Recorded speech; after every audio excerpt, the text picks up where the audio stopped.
Hi friends, tomato బంగాళదుంప curry సింపుల్గా టేస్టీగా ఎలా చేయాలో ఇప్పుడు చూసేద్దాం. ఒక స్పూన్ ఆయిల్ వేసి అది హీట్ అయ్యాక కట్ చేసుకున్న ఆనియన్, కరివేపాకు, కొంచెం సాల్ట్ వేసి ముందు ఫ్రై చేద్దాం.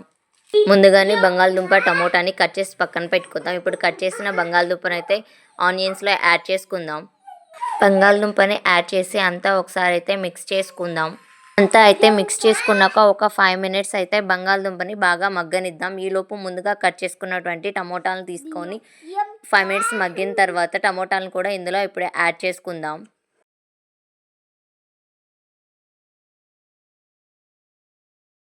టమోటాలను యాడ్ చేసుకొని అయితే బంగాళదుంప టమోటా రెండు మిక్స్ అయ్యేలాగా మంచిగా ఒకసారి అయితే కలుపుకుందాం. ఇప్పుడు ఒక స్పూన్ పసుపు అయితే ఇందులో యాడ్ చేసుకుందాం. పసుపు కూడా అంతా కలిసేలా కలుపుకుందాం ఒకసారి. కర్రీ అయితే ఉడికేలోపు ఈలోపు మసాలా అయితే ప్రిపేర్ చేసుకుందాం. ఒక కడాయి పెట్టుకొని ఒక స్పూన్ ధనియాలు బాగా ఫ్రై చేయనిద్దాం. కొంచెం శనగపప్పు అయితే యాడ్ చేద్దాం. కర్రీ బాగా గ్రేవీ వస్తుంది యూజ్ చేస్తే. శనగపప్పు, ధనియాలు, చిన్నులపాయి, కొబ్బరి, అల్లం ఈ మూడు అయితే ఇప్పుడు మిక్సీ పట్టుకుందాం మసాలా ప్రిపేర్కి. ఒకసారి కర్రీ అయితే చెక్ చేద్దాం ఎంతవరకు ఉడికిందో. ఒక స్పూన్ కారం అయితే యాడ్ చేద్దాం. కర్రీ అంతా ఒకసారి మిక్స్ చేసి చూస్తున్నాను. కర్రీ అయితే ఆల్మోస్ట్ 80% అయితే ఉడికింది.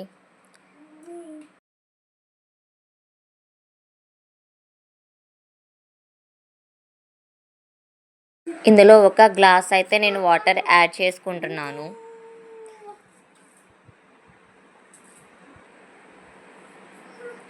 ఈ వాటర్ అయితే హీట్ అయిన తర్వాత ఇందులోనే ఒకసారి మసాలా కూడా యాడ్ చేస్తున్నాను.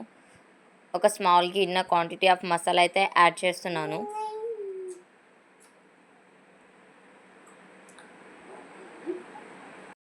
కర్రీ అయితే అంతా ఒకసారి మిక్స్ చేసుకొని ఒక 5 మినిట్స్ అయితే దీన్ని కుక్ చేసుకుందాం.